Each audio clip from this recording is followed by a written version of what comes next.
Saudara-saudari, Injil kita pada hari ini diambil dari Injil Lukas bab 4 ayat 16 sampai 30.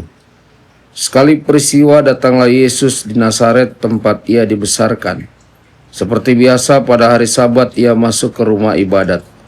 Yesus berdiri hendak membacakan kitab suci. Maka diberikan kepadanya kitab Nabi Yesaya. Yesus membuka kitab itu dan menemukan ayat-ayat berikut. Roh Tuhan ada padaku, sebab aku diurapinya untuk menyampaikan kabar baik kepada orang-orang miskin.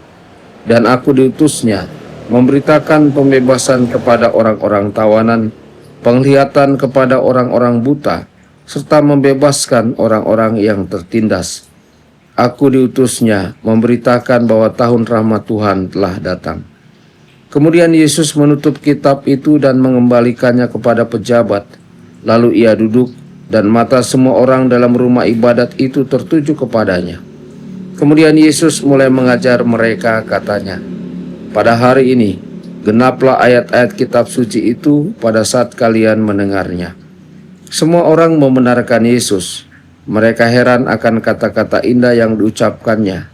Lalu mereka berkata, "Bukankah dia anak Yusuf?" Yesus berkata, "Tentu kalian akan mengatakan pepatah ini kepadaku, 'Hai tabib, sembuhkanlah dirimu sendiri.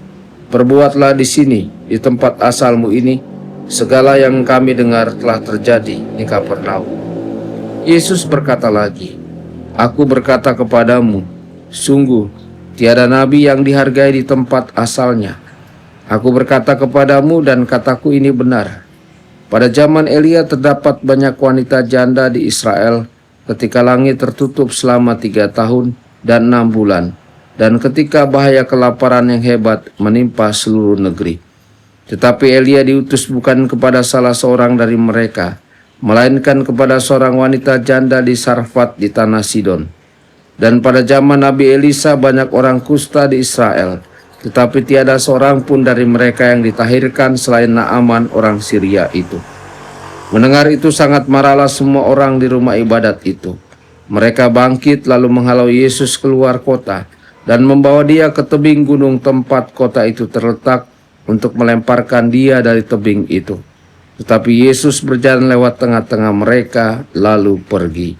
Demikianlah sabda Tuhan. Terpujilah Kristus.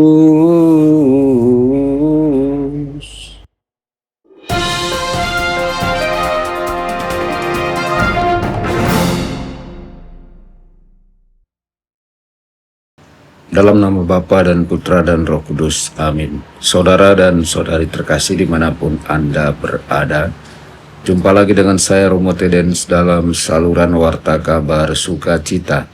Semoga Anda semua dimanapun berada senantiasa dalam keadaan sehat dan bahagia. Saudara-saudari, hari ini kita merenungkan peristiwa penting dalam hidup Yesus. Ia kembali ke kampung halamannya Nazaret, masuk ke rumah ibadat dan membaca dari kitab Nabi Yesaya. "Roh Tuhan ada padaku, sebab ia telah mengurapi aku untuk menyampaikan kabar baik kepada orang miskin." Yesus kemudian berkata, "Hari ini genaplah nas ini sewaktu kamu mendengarnya." Sungguh pernyataan yang luar biasa. Yesus tidak hanya membacakan nubuat mesianik, tetapi menyatakan bahwa dialah penggenapan nubuat itu. Namun bagaimana reaksi orang-orang sekampungnya? Awalnya mereka takjub, tetapi kemudian hati mereka berubah. Mereka menolak, bahkan hendak membunuh dia. Mengapa? Karena Yesus tidak sesuai dengan harapan mereka. Mereka menginginkan Mesias yang perkasa, yang membebaskan mereka dari penjajahan Romawi.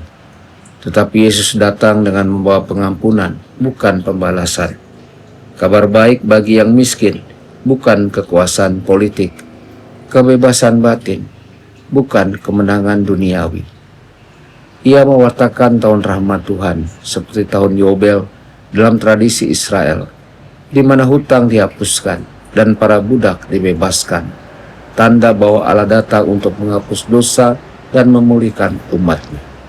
Saudara-saudari terkasih, teks hari ini menggugah kita untuk bertanya, apakah kita benar-benar siap menerima Yesus sebagaimana ia datang bukan sebagaimana kita inginkan Dia datang. Kita semua dalam cara tertentu adalah orang miskin, tawanan, buta, dan tertindas. Kita membutuhkan Yesus, tetapi kadang kita menolak Dia karena Dia tidak sesuai dengan harapan kita. Kita ingin Yesus yang cepat menjawab doa kita, yang menyelesaikan semua masalah dunia. Tetapi Yesus datang terlebih dahulu untuk menyentuh hati kita, membebaskan kita dari dosa, mengubah cara pandang kita, dan membangun kerajaan Allah mulai dari dalam. Paus Benediktus ke-16 pernah bertanya, apa gunanya pengorbanan Yesus di dunia yang tetap penuh penderitaan? Dan jawabannya menyentuh. Berkat Yesus, kita kini mengenal wajah Allah dan dapat memanggilnya. Kita memiliki seorang sahabat sejati yang setia, bahkan saat kita menderita. Dia tidak menghilangkan kematian, tetapi mengalahkan kematian. Dia tidak menghapus semua kejahatan, tetapi memberi kita rahmat untuk mengatasinya bersama Dia. Saudara-saudari, Yesus hadir hari ini juga. Ia datang ke Nazaret baru, ke dalam hatimu dan hati kita. Dan seperti dulu, Ia juga menanti jawaban kita. Kita bisa menerimanya dengan iman, atau menolaknya karena ketertutupan hati. Pilihannya ada pada kita. Marilah kita bertanya pada diri kita sendiri. Apakah kita sungguh menyambut Yesus dalam hidup kita, atau hanya Yesus yang sesuai dengan kehendak kita? Apakah kita menyadari bahwa kita ini orang miskin, buta, dan tertawan, yang butuh dibebaskan olehnya? Apakah kita rela dibebaskan bukan dari masalah luar kita terlebih dahulu, tetapi dari dosa dan kedegilan hati kita? Saudara-saudari, Yesus tetap sabar dan penuh kasih. Ia tidak pernah memaksa, tetapi mengetuk hati kita dengan kelembutan. Ia datang membawa kabar baik. Marilah kita membuka hati dan menyambutnya. Hari ini, bila kita sungguh mendengarkan suaranya, genaplah nubuat itu juga dalam hidup kita. Tuhan Yesus memberkati Anda semua. Sabda Allah adalah kebenaran.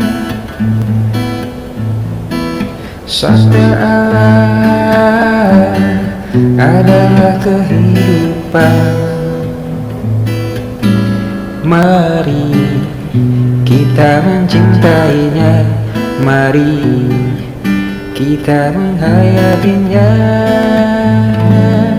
Ya Tuhan yang ku muliakan,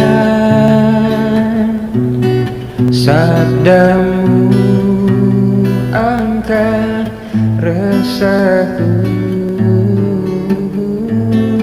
Mari kita menghayati